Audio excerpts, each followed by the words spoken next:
형수님, 이번 한 번만요. 진짜 마지막이에요. 저는 오늘 제 인생에서 가장 후회되는 선택을 떠올리며 이 이야기를 시작합니다.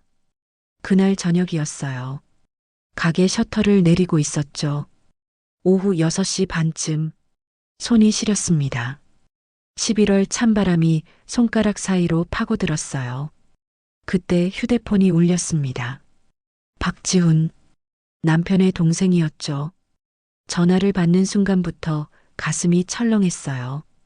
형수님, 목소리가 떨리고 있었습니다. 울먹이는 것 같기도 했죠. 이번 한 번만요. 진짜 마지막이에요. 아, 또구나. 속으로 생각했습니다. 가슴이 답답해졌어요. 지우는 4년 전에도 똑같은 말을 했었거든요. 치킨 프랜차이즈 사업을 한다며 돈을 빌려갔죠. 그땐 800만 원이었습니다.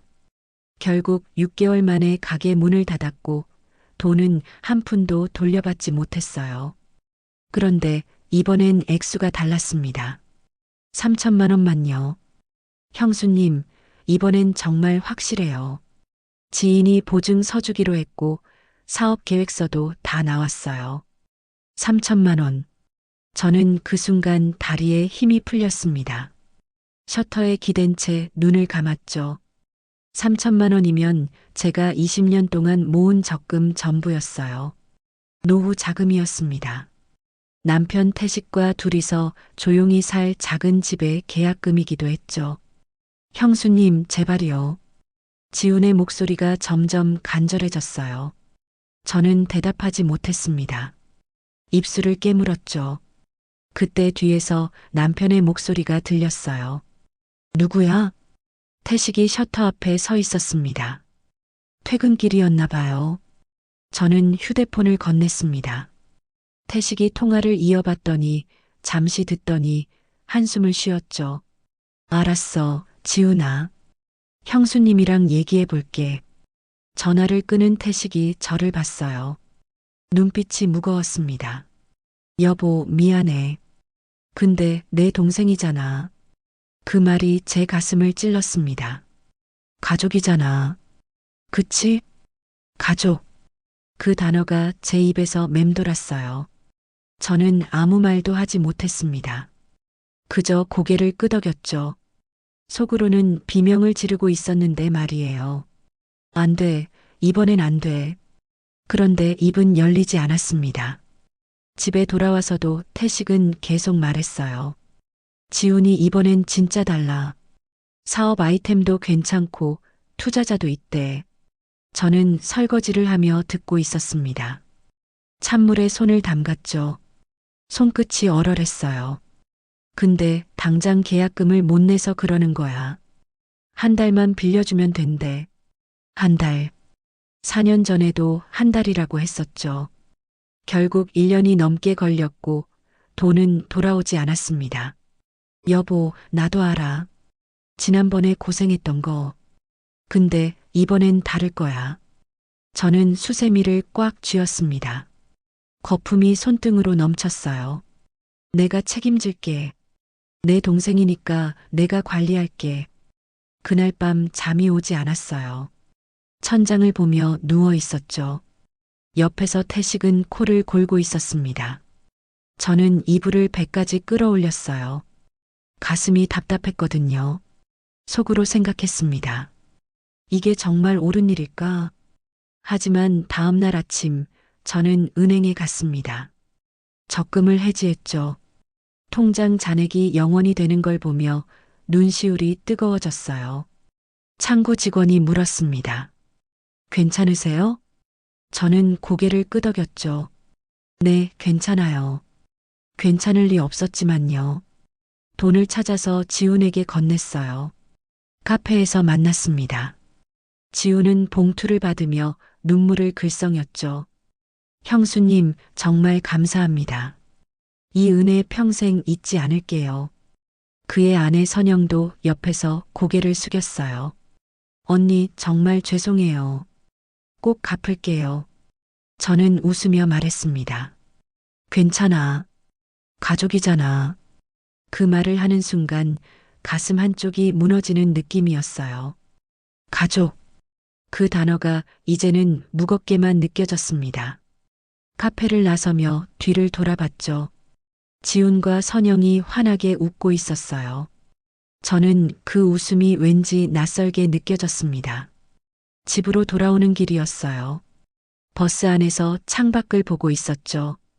거리에 사람들이 지나갔습니다. 모두 자기 삶을 살고 있었어요. 저는 문득 궁금해졌습니다. 나는 누구의 삶을 살고 있는 걸까? 현관문을 열고 들어섰을 때였어요. 태식이 소파에 앉아 있었습니다. 다녀왔어? 응. 지훈이한테 잘 전해줬지? 응. 태식이 웃었어요. 고마워. 여보. 저는 그 고마워가 공허하게 들렸습니다. 그날 밤부터 잠이 잘 오지 않았어요. 뒤척이며 생각했죠. 3천만 원. 20년. 노후. 그 단어들이 머릿속을 맴돌았습니다. 그리고 한 가지 생각이 떠올랐어요. 이제부터 가족이라는 이름이 제게 어떤 의미로 다가올까? 그땐 몰랐습니다. 이 선택이 제 인생을 송두리째 바꿔놓을 거라는 걸요. 3천만 원을 건넨 지 2달이 지났습니다. 그동안 저는 불안했어요. 밤마다 통장을 들여다봤죠. 잔액은 여전히 쓸쓸했습니다. 10여만 원. 그게 전부였어요. 어느 날 미자가 전화를 걸어왔습니다. 순이야, 요즘 어때? 미자는 제 고등학교 동창이에요. 30년 넘게 알고 지낸 친구죠. 저는 한숨을 쉬었습니다. 그냥 그래. 또 무슨 일 있어? 저는 말하지 않으려 했어요. 하지만 미자는 집요했습니다. 야, 정순이. 나한테 숨기지 마. 목소리만 들어도 알아. 결국 털어놨죠. 지훈에게 3천만 원을 빌려준 이야기를요. 미자는 한동안 말이 없었습니다. 그러더니 한숨을 크게 쉬었어요. 미쳤구나, 너. 뭐? 4년 전에도 당했으면서 또 당해? 그것도 3천만 원을? 저는 변명했습니다. 이번엔 달라. 지훈이 정말 준비 많이 했대. 에이, 그게 무슨 소리야. 너 그 돈 노후 자금 아니었어? 맞았어요. 노후 자금이었죠. 저는 입술을 깨물었습니다. 가족이 힘들면 도와야지. 그 말을 하는 순간 제 목소리가 떨렸어요. 미자가 한숨을 쉬었습니다. 너 그러다 나중에 후회해. 전화를 끊고 나니 가슴이 답답했어요. 미자 말이 틀리지 않았거든요. 하지만 이미 돈은 건넸습니다. 이제 와서 후회해봤자 소용없었죠. 그러던 어느 날이었어요. 남편 태식이 저녁을 먹다 말고 말했습니다. 여보, 지훈이한테서 연락 왔어. 저는 숟가락을 들던 손을 멈췄습니다. 뭐래?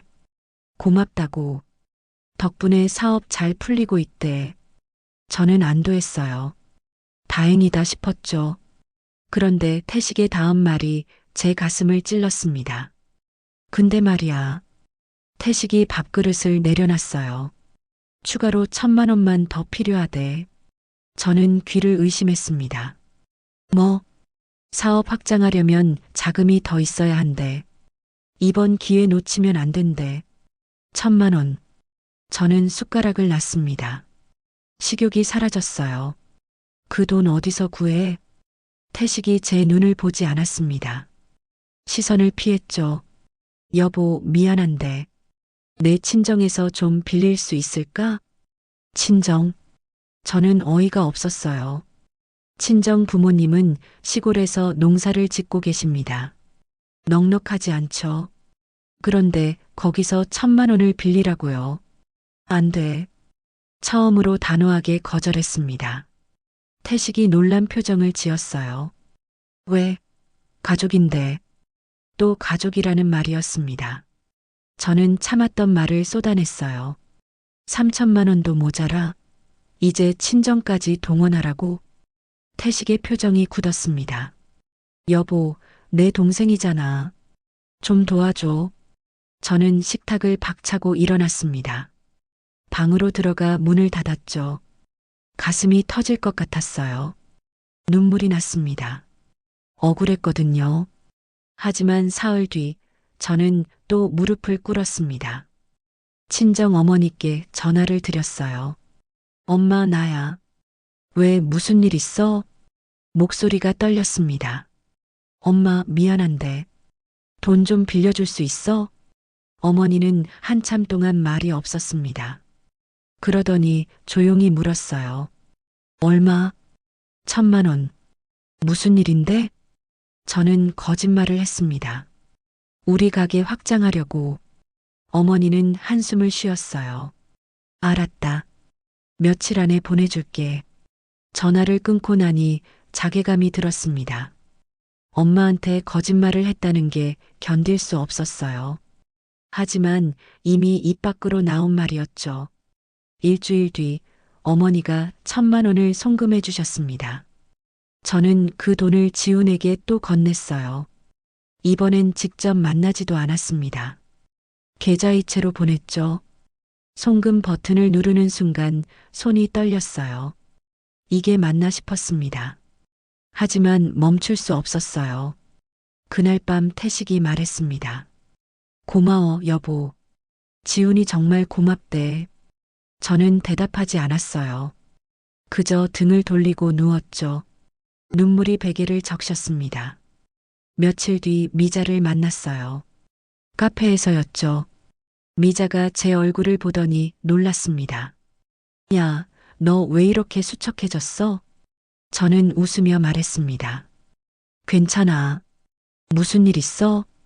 저는 또 털어놨습니다. 1,000만 원을 더 보낸 이야기를요. 미자는 커피잔을 탁 내려놨어요. 정순이, 정신 차려. 너 완전히 당하고 있는 거야. 아니야. 이번엔 진짜 잘 될 거야. 넌 왜 그렇게 순진해? 미자의 목소리가 높아졌습니다. 주변 사람들이 쳐다봤어요. 저는 고개를 숙였습니다. 미안해. 미자가 한숨을 쉬었어요. 넌 내가 미안할 일이 뭐가 있어. 미안해야 할 건 그 동생 램이랑 내 남편이지. 그 말이 가슴에 박혔습니다. 맞았어요. 제가 왜 미안해하고 있었을까요? 하지만 입 밖으로는 다른 말이 나왔습니다. 그래도 가족이잖아. 미자가 제 손을 꽉 잡았어요. 가족이라고 다 좋은 게 아니야. 너 자신을 좀 생각해. 집으로 돌아오는 길이었어요. 미자의 말이 계속 맴돌았습니다. 나 자신을 생각하라고. 하지만 저는 이미 너무 많은 걸 내줬어요. 4,000만 원. 그 돈이 제 인생에서 얼마나 큰 의미였는지 생각하니 눈물이 났습니다. 현관문을 열고 들어섰을 때였어요. 태식이 소파에 앉아 텔레비전을 보고 있었습니다. 저를 보더니 웃었어요. 왔어? 저녁 먹었어? 저는 대답 대신 방으로 들어갔습니다. 거울을 봤죠. 수척한 얼굴이 저를 마주봤어요. 언제부터 이렇게 늙었을까? 눈가의 주름이 깊어 보였습니다. 속으로 생각했습니다. 나는 지금 무엇을 위해 살고 있는 걸까? 그 질문에 답할 수 없었어요. 그저 침대에 누워 천장을 보며 눈을 감았습니다. 잠은 오지 않았죠. 석 달이 흘렀습니다. 지훈에게서는 소식이 없었어요. 가끔 태식이 통화하는 소리가 들렸죠. 사업이 잘 되고 있다는 말뿐이었습니다. 저는 그 말을 믿고 싶었어요. 어느 토요일 오후였습니다. 미자가 급하게 전화를 걸어왔어요. 순이야, 지금 어디야? 집에 있는데? 나와봐. 급해. 미자의 목소리가 다급했습니다.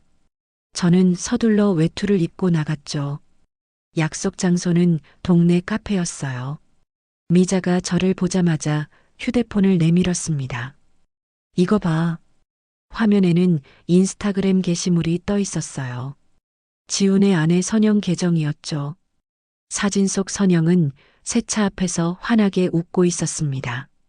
수입차였어요. 캡션에는 이렇게 적혀 있었습니다. 드디어 새 식구가 생겼어요. 감사합니다. 저는 화면을 멍하니 바라봤습니다. 이게 뭐야? 미자가 손가락으로 화면을 넘겼어요. 다음 사진이 나왔습니다. 제주도 여행 사진이었죠. 호텔 수영장에서 찍은 사진이었어요. 선영과 지훈이 나란히 서 있었습니다. 제주도 한 달 살기래. 저번 주에 다녀왔대. 저는 말문이 막혔어요. 새 차, 제주도 여행. 그 돈은 대체 어디서 났을까요? 그 돈으로 제 입에서 나온 첫 마디였습니다. 미자가 고개를 끄덕였어요. 그러게. 4천만 원 받아놓고 차 사고 여행 가고. 이게 말이 돼? 저는 휴대폰을 돌려줬습니다. 손이 떨렸어요. 가슴 속에서 뭔가 부글부글 끓어올랐습니다. 분노였을까요? 아니면 배신감이었을까요? 잘 모르겠어요. 그저 숨이 막혔습니다. 순이야, 괜찮아? 미자가 제 어깨를 잡았어요. 저는 고개를 끄덕였죠. 응, 괜찮아. 거짓말이었습니다. 전혀 괜찮지 않았어요. 집으로 돌아왔습니다. 태식이 마당에서 화분을 정리하고 있었어요. 저는 현관 앞에 서서 그를 봤습니다. 여보. 태식이 고개를 돌렸어요. 왜? 지훈이 차 샀대? 태식의 표정이 굳었습니다. 잠시 말이 없더니 손을 털며 일어났어요. 아, 그거. 들었어. 그 돈으로 산 거야? 태식이 시선을 피했습니다. 아니, 그게 뭐? 제 목소리가 높아졌어요. 태식이 난처한 표정을 지었습니다. 사업 자금이랑은 별개래. 장인어른한테 도움받았대. 장인어른. 선영의 아버지 말이었죠. 저는 허탈하게 웃었습니다. 그래. 그럼 여행은? 제주도 한 달 살기는? 태식의 얼굴이 붉어졌어요. 그건 나도 몰랐어. 몰랐다고? 응. 지훈이가 말 안 했어. 저는 한숨을 쉬었습니다. 어이가 없었어요. 4천만 원을 빌려가 놓고 차를 사고 여행을 갔다는 게 말이 됐을까요? 여보, 화내지 마. 지훈이도 사정이 있었을 거야. 태식이 제 팔을 잡았어요. 저는 팔을 뿌리쳤습니다. 사정? 무슨 사정? 그게. 태식이 말을 흐렸어요. 저는 그의 눈을 똑바로 봤습니다. 솔직히 말해봐. 지훈이 사업 제대로 하고 있는 거 맞아? 태식이 입술을 깨물었어요. 대답이 없었습니다. 그 침묵이 모든 걸 말해줬죠. 그렇겠지. 처음부터 사업 같은 건 없었던 거야. 그냥 돈이 필요했던 거지. 태식이 변명했습니다. 아니야. 사업은 하고 있어.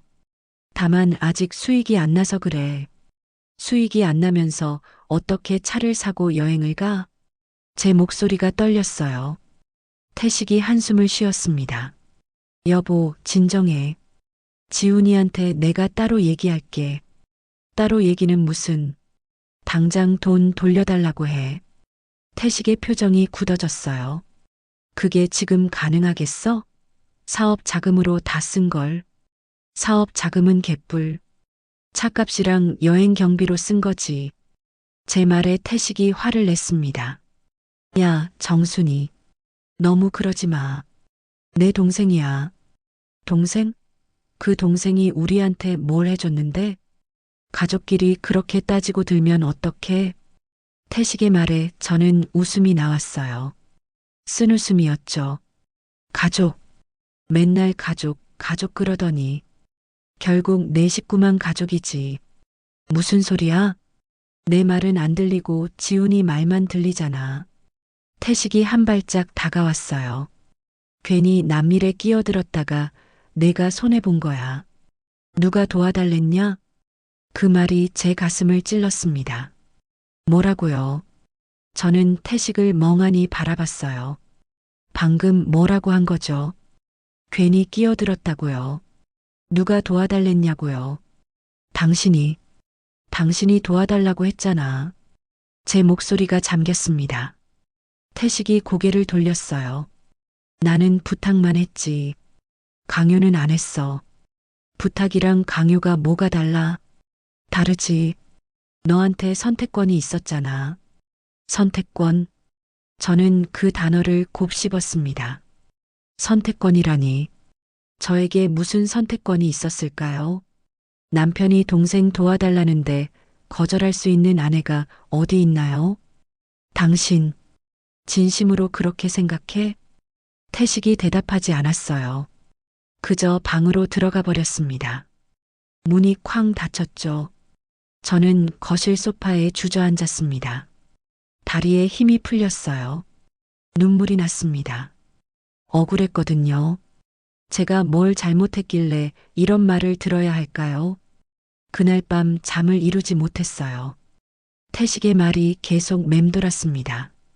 괜히 끼어들었다고, 손해봤다고, 그 말이 제 가슴을 후벼 팠어요. 새벽 3시쯤이었을까요?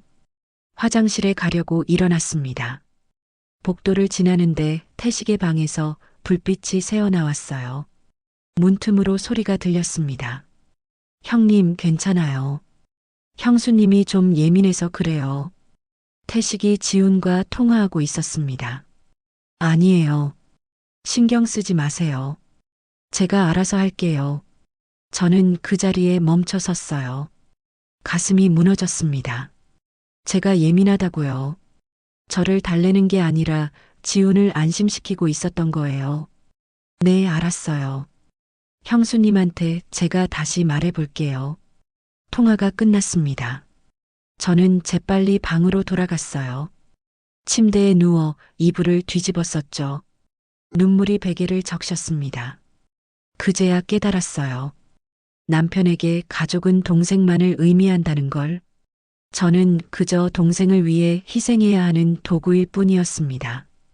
그날 이후로 저는 지훈 부부와의 연락을 끊었습니다. 전화가 와도 받지 않았어요. 문자가 와도 답장하지 않았죠. 명절에도 내려가지 않았습니다. 태식이 뭐라 해도 소용없었어요. 여보, 이번 추석엔 내려가야지. 태식이 조심스럽게 말을 꺼냈습니다. 추석이 일주일 앞으로 다가왔을 때였죠. 난 안 가. 저는 단호하게 말했어요. 태식이 난처한 표정을 지었습니다. 그래도 명절인데, 가족끼리, 또 가족이라는 말이 나왔습니다. 저는 설거지하던 손을 멈췄어요. 당신 혼자가, 혼자는 좀, 왜, 내가 없으면 불편해? 태식이 입을 다물었습니다. 제 목소리에 날이 서 있었거든요. 아니면 지훈이네 앞에서 체면이 안 서? 여보, 그게 아니라. 그럼 뭔데? 태식이 한숨을 쉬었어요. 그냥, 내가 있어야 자연스럽잖아. 자연스럽다. 저는 쓴웃음을 지었습니다. 결국 제 역할은 분위기 메이커였던 거죠. 동생네 기분 맞춰주고, 음식 만들어주고, 설거지하는 사람. 난 안 가. 당신 마음대로 해. 결국 태식은 혼자 내려갔습니다. 추석 당일 아침 일찍 집을 나섰어요. 인사도 없었죠.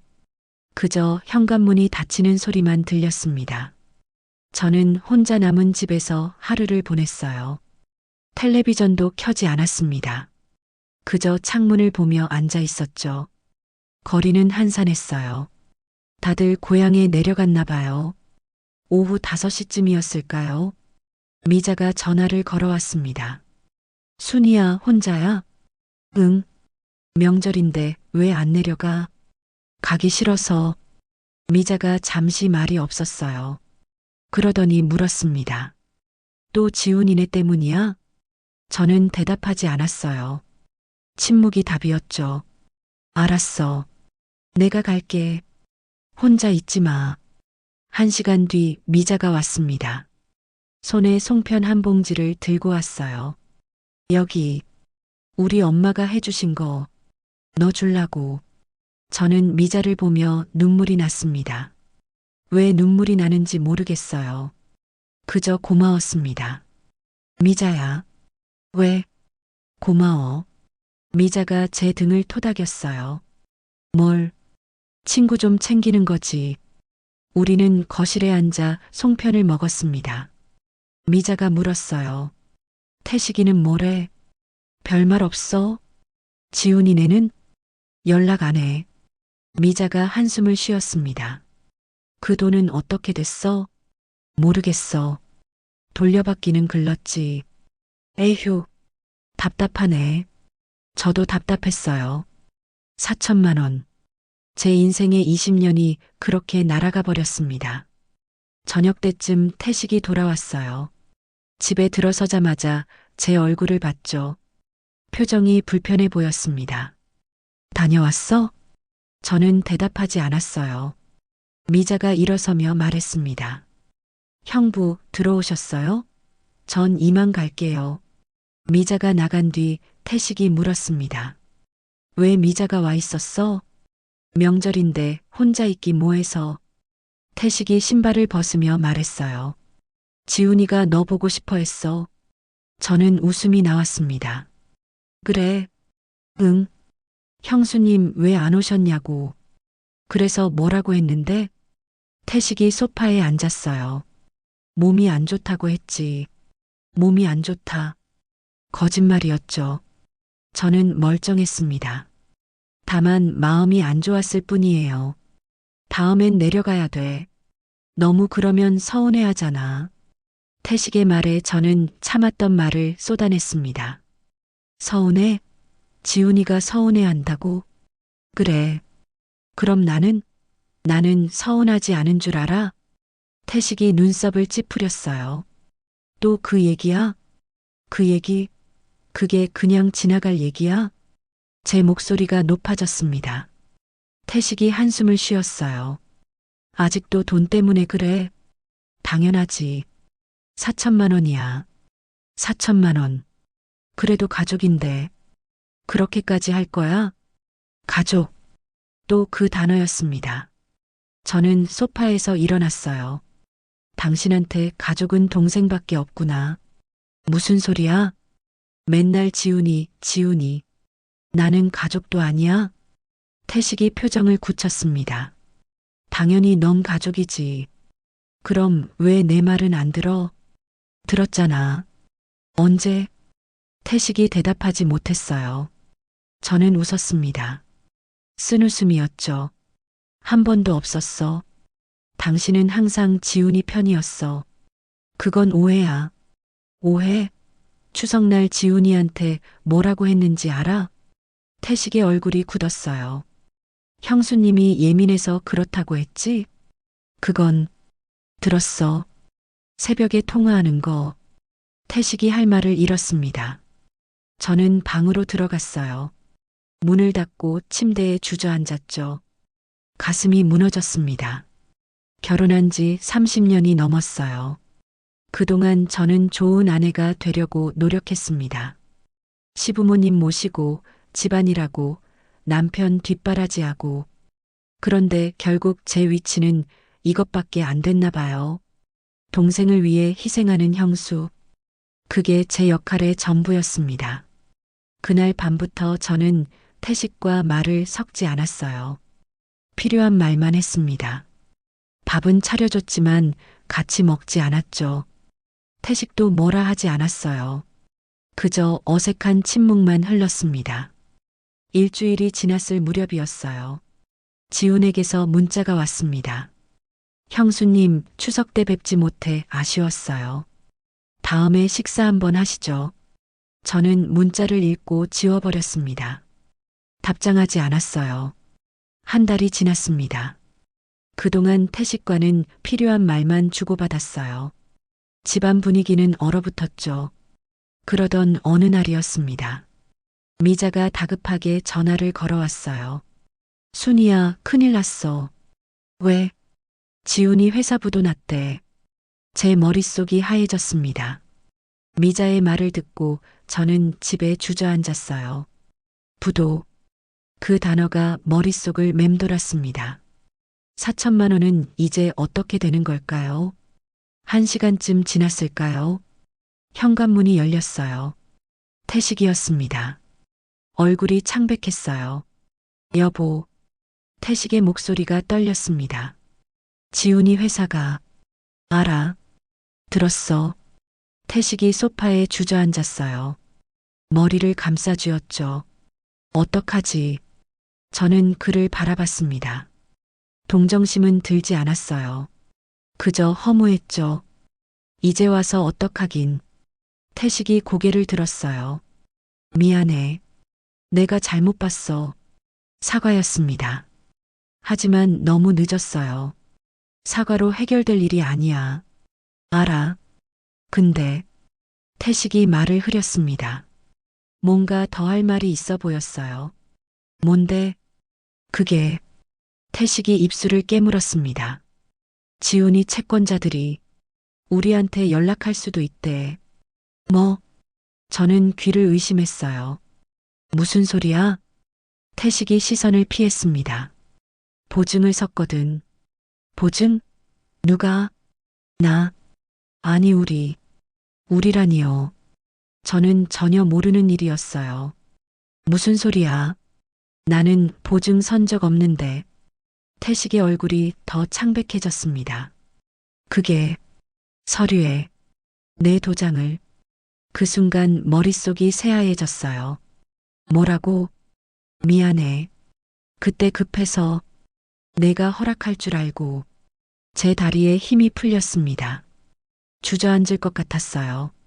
내 도장을? 내 동의도 없이? 정말 미안해.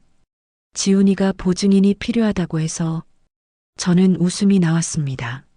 미친 듯이 웃었어요. 허, 이게 진짜네. 여보, 손대지 마. 태식이 다가오려 하자 저는 손을 뻗어 막았습니다. 당신, 나를 뭘로 봤어? 그게 아니라. 그럼 뭐야? 내 동의도 없이 보증을 세워? 그것도 4천만 원 받아간 사람 보증을? 제 목소리가 떨렸어요. 분노보다는 허탈함이 컸습니다. 법적으로 나는 어떻게 돼? 태식이 대답하지 못했어요. 저는 휴대폰을 집어들었습니다. 미자에게 전화를 걸었죠. 미자야, 변호사 아는 사람 있어? 왜? 무슨 일이야? 보증을 섰대. 내 도장을 몰래 찍어서. 미자가 놀라 소리를 질렀어요. 뭐? 그게 무슨 소리야? 나도 지금 알았어.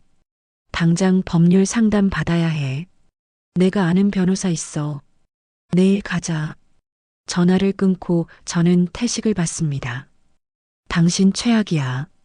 태식이 고개를 숙였어요. 아무 말도 하지 않았습니다. 그날 밤 잠을 이루지 못했어요. 천장을 보며 생각했죠. 연대보증인.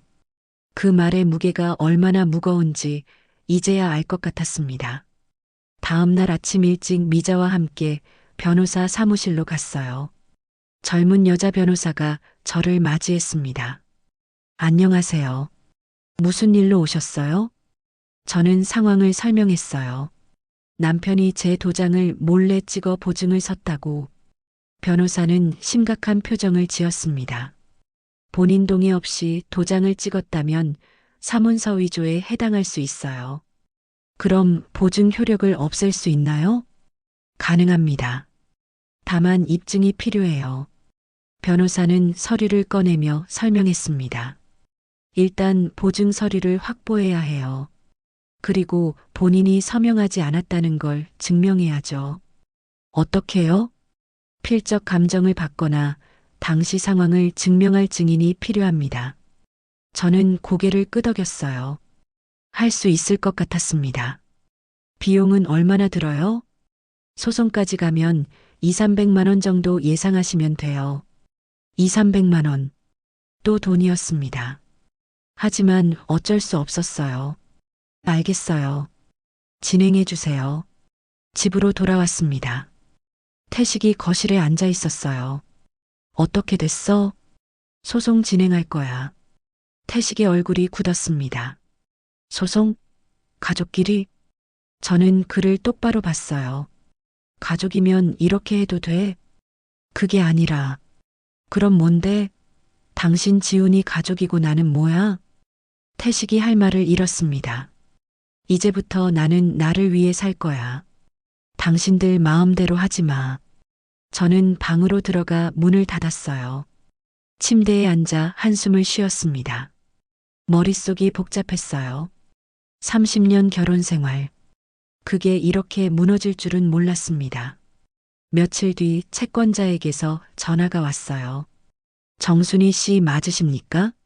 네. 박지훈 씨의 연대보증인으로 등록되어 있으신데요. 가슴이 철렁 내려앉았습니다. 현재 채무액이 6천만 원입니다. 변제 계획을 세워주셔야 합니다. 6천만 원. 저는 전화기를 놓을 뻔했어요. 손이 떨렸습니다. 제가 보증을 선 게 아닙니다. 서류상으로는 본인 서명과 도장이 날인되어 있습니다. 그건 제가 한 게 아니에요. 그렇다면 법적 절차를 밟으셔야 합니다.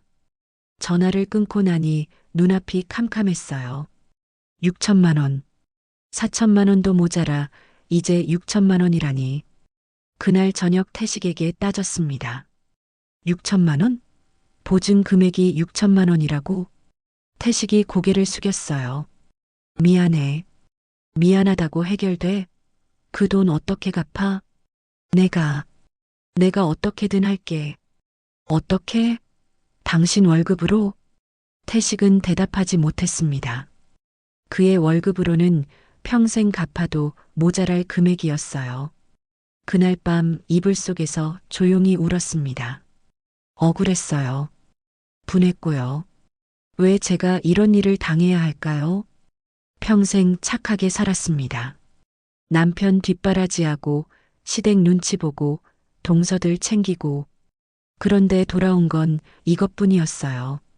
속으로 생각했습니다. 이제 끝이구나. 내 인생은 여기서 끝나는 거구나. 하지만 포기할 수 없었어요. 아직 제 인생이 남아 있었거든요. 미자의 조언대로 저는 법률 상담을 받았습니다. 변호사는 희망적이었어요. 본인 동의 없이 날인된 거라면 무효 처리 가능합니다. 정말요? 네. 다만 시간이 걸릴 거예요. 시간. 저에게 남은 건 시간뿐이었습니다. 소송 준비를 시작했어요. 서류를 모으고 증거를 확보하고 증인을 찾았죠. 미자가 옆에서 도와줬습니다. 순이야, 힘들지? 응. 근데 해야 해. 그래.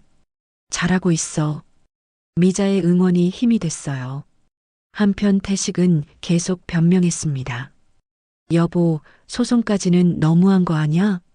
저는 냉정하게 대답했어요. 너무한 건 당신이야. 나도 어쩔 수 없었어. 지훈이가, 또 지훈이 타령이야? 제 목소리에 날이 섰습니다. 태식이 입을 다물었어요. 당신 귀에는 지훈이 말밖에 안 들려? 그게 아니라. 그럼 뭔데? 내 말은 한 번이라도 제대로 들은 적 있어? 태식이 할 말을 잃었습니다. 이제 와서 미안하다고 하지 마. 소용없어.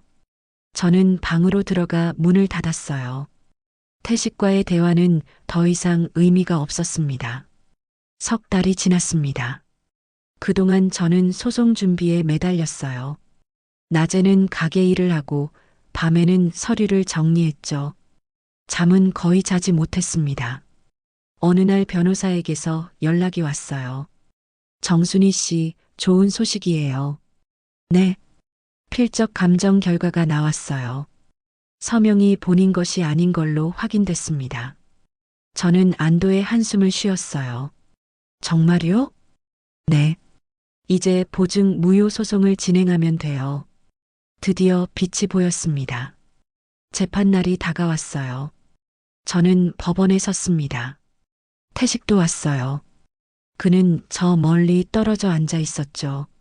재판이 시작됐습니다. 판사가 서류를 검토했어요.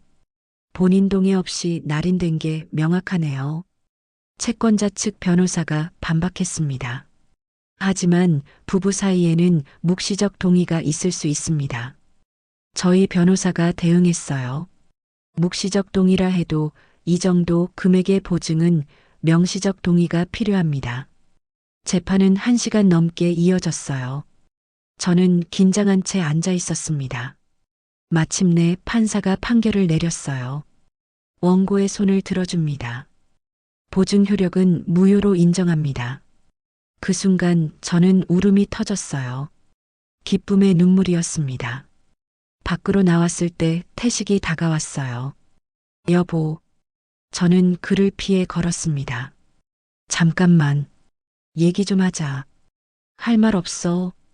미안해. 정말 미안해. 태식의 목소리가 떨렸어요. 하지만 저는 돌아보지 않았습니다. 이제 끝났어. 우리, 여보, 제발. 태식이 제 팔을 잡았어요. 저는 팔을 뿌리쳤습니다. 손대지 마. 이제 당신이랑 할 얘기 없어. 그날 집에 돌아와 짐을 쌌어요. 오래 걸리지 않았습니다. 제 물건은 많지 않았거든요. 태식이 방문 앞에 섰어요. 어디 가려고? 나갈 거야. 집을? 응. 태식의 얼굴이 창백해졌습니다. 여보, 다시 생각해봐. 다 생각했어. 이제 나를 위해 살 거야. 나 때문에 이러는 거지? 내가 잘못했어. 용서해줘. 저는 그를 똑바로 봤어요. 용서는 할 수 있어. 근데 같이 살 수는 없어. 왜? 당신이랑 있으면 나를 잃어버릴 것 같아서. 태식이 할 말을 잃었습니다. 저는 짐을 들고 현관으로 향했어요. 태식이 따라왔죠. 진짜 가는 거야? 응. 언제 돌아올 건데? 모르겠어. 아니, 안 돌아올 수도 있어. 현관문을 열었습니다. 밖에 공기가 차가웠어요. 하지만 상쾌했습니다. 뒤돌아보지 않고 걸었어요. 태식의 목소리가 들렸습니다. 여보, 저는 멈추지 않았습니다. 계속 걸었죠. 그렇게 30년 결혼 생활의 집을 나왔습니다. 작은 원룸을 얻었어요. 역 근처였습니다. 방 하나, 화장실 하나. 그게 전부였죠. 하지만 제 공간이었어요. 짐을 풀며 생각했습니다. 이제 시작이구나. 미자가 놀러 왔어요. 와, 여기 괜찮은데? 그치? 작지만 내 공간이야. 기분 어때? 좋아. 홀가분해. 미자가 제 어깨를 두드렸어요. 잘했어. 정말 잘한 거야. 며칠 뒤 태식에게서 전화가 왔습니다.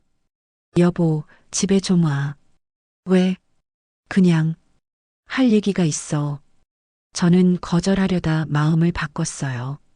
마지막으로 한번 보는 것도 나쁘지 않을 것 같았거든요. 집에 갔습니다. 현관문을 열자 익숙한 냄새가 났어요. 하지만 이제는 낯설었습니다. 태식이 거실에 앉아 있었어요. 얼굴이 수척해 보였습니다. 앉아. 저는 소파에 앉았어요. 태식과 마주보는 게 어색했습니다. 무슨 일이야? 태식이 서류 봉투를 꺼냈어요. 이거 내가 봐야 할 것 같아서. 뭔데? 지훈이 통장 내역이야. 저는 서류를 받아들었습니다. 펼쳐보니 은행 거래 내역이었어요. 태식 명의의 통장이었죠. 훑어보는데 눈에 띄는 게 있었습니다. 송금, 박지훈, 500만 원. 날짜를 보니 작년 7월이었어요. 제가 3천만 원을 건네기 전이었습니다. 다음 주를 봤어요. 송금, 박지훈, 300만 원. 그 다음 달이었죠. 저는 계속 넘겼습니다. 페이지마다 지훈에게 보낸 송금 내역이 있었어요. 총액을 계산해 보니 2천만 원이 넘었습니다. 이게 뭐야? 제 손이 떨렸어요. 태식이 고개를 숙였습니다. 내가 내 몰래 보낸 거야. 왜? 지훈이가 힘들다고 해서. 저는 웃음이 나왔어요. 허탈한 웃음이었죠. 그러니까 내가 4천만 원 주기 전에도 이미 2천만 원을 보냈다는 거야? 응. 그럼 도대체 지훈이한테 얼마를 준 거야? 태식이 대답하지 못했어요. 저는 계산했습니다. 2천만 원 더하기 4천만 원, 6천만 원, 6천만 원. 우리가 지훈이한테 6천만 원을 준 거네. 미안해. 태식의 사과가 공허하게 들렸습니다. 왜 말 안 했어? 내가 알면 화낼 것 같아서. 당연히 화내지. 그 돈이 어디서 나온 건데? 태식이 시선을 피했어요. 내 월급이랑 적금 좀 깼어. 적금. 우리 노후 자금이었던 그 적금 말이었죠. 미쳤구나. 진짜 미쳤어. 저는 서류를 던졌습니다. 종이가 바닥에 흩어졌어요. 당신, 나를 바보로 본 거야? 그게 아니라, 그럼 뭔데? 뒤에서 몰래 돈 보내놓고? 제 목소리가 떨렸습니다. 분노보다는 실망이 컸어요. 당신이 진짜 배신자였네. 여보, 지훈이가 문제가 아니었어. 당신이 문제였지. 태식이 얼굴을 들었어요. 눈가가 붉어져 있었습니다. 정말 미안해. 나도 어쩔 수가 없었어. 어쩔 수 없다고? 그게 변명이 돼? 저는 일어섰어요. 더 이상 있고 싶지 않았습니다. 나간다. 여보, 잠깐만. 태식이 제 앞을 막아섰어요. 비켜. 제발. 한 번만 더 기회를 줘. 기회? 당신한테 기회를 몇 번이나 줬는데? 태식이 할 말을 잃었습니다. 저는 그를 밀치고 현관으로 향했어요. 신발을 신으며 뒤돌아봤습니다. 당신, 평생 지훈이랑 살아. 여보, 나는 이제 끝이야. 현관문을 박차고 나왔습니다. 계단을 내려가는데 눈물이 났어요. 억울했거든요. 30년을 함께 산 사람이 결국 저를 배신했다는 게 원룸으로 돌아왔습니다. 문을 닫고 바닥에 주저앉았어요. 울었습니다. 한참을 울었죠. 그러다 문득 깨달았어요.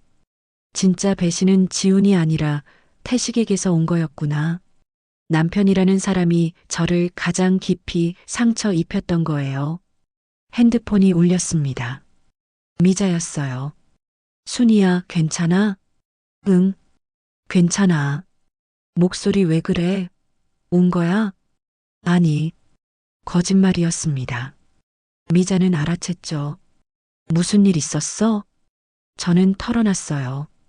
태식이 몰래 지훈에게 돈을 보낸 이야기를요. 미자는 한동안 말이 없었습니다. 그러더니 한숨을 쉬었어요. 그 인간, 정말, 이제 끝이야.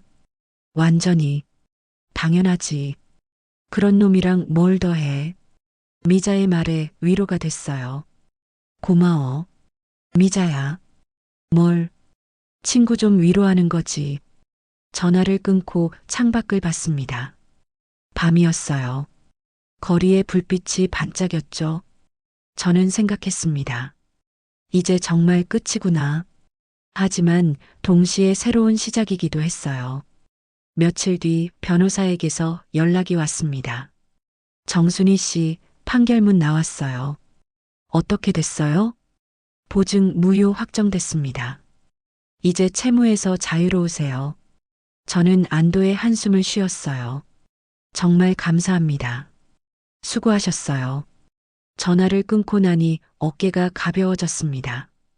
드디어 자유로워진 거예요. 그날 저녁 혼자 소주를 마셨어요. 오랜만이었습니다. 잔을 기울이며 생각했죠. 이제부터 어떻게 살아야 할까? 답은 명확했습니다. 나를 위해 살아야죠. 다음 날 아침 일찍 일어났어요. 창문을 열었습니다. 신선한 공기가 들어왔죠. 새로운 하루였어요. 그리고 새로운 인생의 시작이기도 했습니다. 한 달이 지났습니다. 저는 작은 원룸에서 새로운 삶을 시작했어요. 아침마다 창문을 열고 커피를 마셨습니다. 혼자만의 시간이었죠. 가게 일도 계속했어요. 손님들을 응대하고 물건을 정리하고 장부를 관리했습니다. 바쁘게 움직이니 생각할 시간이 없었어요. 그게 좋았습니다. 어느 날 미자가 찾아왔어요. 순이야, 요즘 어때? 좋아. 정말 좋아. 얼굴 밝아졌다. 미자가 웃으며 말했습니다. 저도 웃었어요. 그치? 나도 느껴. 태식이는 연락 안 해. 잘했네. 그런 놈 신경 꺼. 우리는 카페에 앉아 커피를 마셨어요. 오랜만에 편안한 시간이었습니다. 순이야, 너 진짜 대단해. 뭐가? 이렇게 다시 일어선 거 쉽지 않았을 텐데. 미자의 말에 코끝이 찡했어요. 내가 있어서 가능했어. 에이, 뭘. 진짜야. 고마워. 우리는 손을 마주 잡았습니다. 친구의 온기가 전해졌어요. 며칠 뒤 태식에게서 문자가 왔습니다.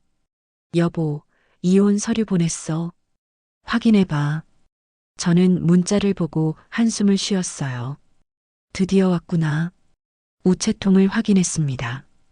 등기 우편이 와 있었어요. 뜯어보니 이혼 협의서였습니다. 서류를 펼쳐 읽었어요. 재산 분할, 위자료, 모든 게 적혀 있었죠. 펜을 들었습니다. 서명란에 이름을 썼어요. 정순이. 글씨가 떨렸습니다. 30년 결혼 생활이 이 서명 하나로 끝나는 거였어요. 하지만 후회는 없었습니다. 서류를 봉투에 넣어 붙였어요. 우체국 앞에서 한참 서 있었습니다. 이제 정말 끝이구나. 마음 한구석이 허전했어요. 하지만 동시에 홀가분하기도 했습니다. 집으로 돌아오는 길이었어요. 공원을 지나가는데 벤치에 앉고 싶었습니다. 앉아서 하늘을 봤어요. 구름이 천천히 흘러가고 있었죠. 저는 생각했습니다. 이제 나는 어디로 가야 할까? 답은 이미 정해져 있었어요. 나를 위해 가는 거죠. 한 달 뒤 이혼이 확정됐습니다. 변호사에게서 연락이 왔어요. 축하드립니다. 이제 자유의 몸이세요. 자유. 그 단어가 새삼스러웠습니다. 감사합니다. 전화를 끊고 창밖을 봤어요. 햇살이 따스했습니다. 그날 저녁 혼자 외식을 했어요. 오랜만에 좋은 식당에 갔죠. 스테이크를 주문했습니다. 음식이 나왔어요. 맛있어 보였습니다. 첫 입을 베어 물었어요. 부드러웠습니다. 맛있었죠. 혼자 밥 먹는 게 외롭지 않았어요. 오히려 편안했습니다. 식사를 마치고 나오는데 거리가 아름다웠어요. 가로등 불빛이 반짝였죠. 저는 천천히 걸었습니다. 서두르지 않았어요. 원룸에 도착했습니다. 열쇠로 문을 열고 들어갔어요. 작지만 제 공간이었습니다. 불을 켜고 소파에 앉았어요. 핸드폰을 확인했죠. 미자에게서 문자가 와 있었습니다. 오늘 이혼 확정됐다며? 축하해. 이제 새 출발이야. 저는 답장을 보냈어요. 고마워. 너 덕분이야. 핸드폰을 내려놓고 창문을 열었습니다. 바람이 불어왔어요. 시원했습니다. 상쾌했죠. 저는 그 바람 속에 섰어요. 후회도 있었습니다. 미련도 남아 있었죠. 30년이라는 시간이 그렇게 쉽게 지워질 리 없었으니까요. 하지만 동시에 희망도 있었어요. 이제 저는 제 인생을 살 수 있었습니다. 누구 눈치 보지 않고, 누구 희생하지 않고, 오직 저 자신을 위해. 며칠 뒤 작은 도시로 여행을 갔어요. 혼자였습니다. 기차를 타고 창밖을 봤어요. 풍경이 흘러갔죠. 도착한 도시는 조용했어요. 바다가 보이는 작은 마을이었습니다. 해변을 걸었어요. 파도 소리가 들렸습니다. 모래사장에 앉아 바다를 봤어요. 넓었습니다. 끝이 보이지 않았죠. 저는 생각했습니다. 내 인생도 저 바다처럼 넓어질 수 있을까? 아직은 모르겠어요. 하지만 시도해 볼 수는 있을 것 같았습니다. 저녁이 되자 하늘이 붉게 물들었어요. 노을이었습니다. 아름다웠어요. 저는 그 노을을 한참 바라봤습니다. 무너진 인생의 잔해 속에서도 아름다운 게 있구나 깨달았습니다. 숙소로 돌아와 침대에 누웠어요. 피곤했지만 기분은 좋았습니다. 눈을 감으며 생각했죠. 내일은 또 어떤 하루가 펼쳐질까 기대됐어요. 다음 날 아침 일찍 일어났습니다. 해가 떠오르고 있었어요. 창문을 열었습니다. 바람이 불어왔죠. 그 바람 속에는 짠 바다 냄새가 섞여 있었어요. 저는 그 냄새를 깊이 들이마셨습니다. 새로운 시작의 냄새였어요. 여행을 마치고 돌아왔습니다. 원룸문을 여는데 낯설지 않았어요. 이제 익숙해진 거죠. 짐을 풀고 소파에 앉았어요. 핸드폰을 확인했습니다. 미자에게서 전화가 왔어요. 다녀왔어? 응. 방금 도착했어. 여행 어땠어? 좋았어. 정말 좋았어. 다행이다. 목소리 밝아졌네. 그치? 우리는 한참을 통화했습니다. 여행 이야기, 앞으로의 계획, 별것 아닌 얘기들. 하지만 그 시간이 소중했어요. 전화를 끊고 창밖을 봤습니다. 해가 지고 있었어요. 하루가 끝나가고 있었죠. 저는 생각했습니다. 오늘 하루도 잘 살았다고. 그리고 내일도 잘 살 수 있을 거라고. 며칠 뒤 부동산에서 연락이 왔어요. 정순희 씨, 괜찮은 매물 나왔어요. 어떤 건데요? 작은 집인데 가격이 괜찮아요. 저는 약속을 잡았습니다. 주말에 보러 가기로 했죠. 토요일 오전에 집을 보러 갔어요. 작은 빌라였습니다. 2층이었죠. 문을 열고 들어가니 햇빛이 가득했어요. 따뜻했습니다. 방 2개에 거실 하나. 작지만 아늑했어요. 마음에 드세요? 부동산 중개인이 물었습니다. 네. 좋네요. 계약하시겠어요? 저는 잠시 망설였어요. 하지만 곧 결심했습니다. 네. 할게요. 계약을 진행했습니다. 계약금을 내고 서류에 사인했어요. 제 이름으로 된 집이었습니다. 처음이었어요. 기분이 묘했습니다. 떨렸지만 동시에 설렜어요. 집을 나서며 뒤돌아봤습니다. 제 집이 거기 서 있었어요. 이제 진짜 새 출발이구나. 한 달 뒤 이사를 했습니다. 짐이 많지 않아 금방 끝났어요. 집안을 정리하며 생각했죠. 이제부터 여기서 새로운 삶을 살게 되는구나. 창문을 열었습니다. 바람이 불어왔어요. 상쾌했습니다. 저는 그 바람 속에 섰어요. 후회도 있었고 미련도 남아 있었습니다. 무너진 인생의 잔해 속에서 다시 일어선 거였으니까요. 하지만 저는 비로소 자기 자신을 되찾았어요. 그리고 이제는 나를 위해 살 수 있게 됐습니다. 창밖을 보니 해가 떠오르고 있었어요.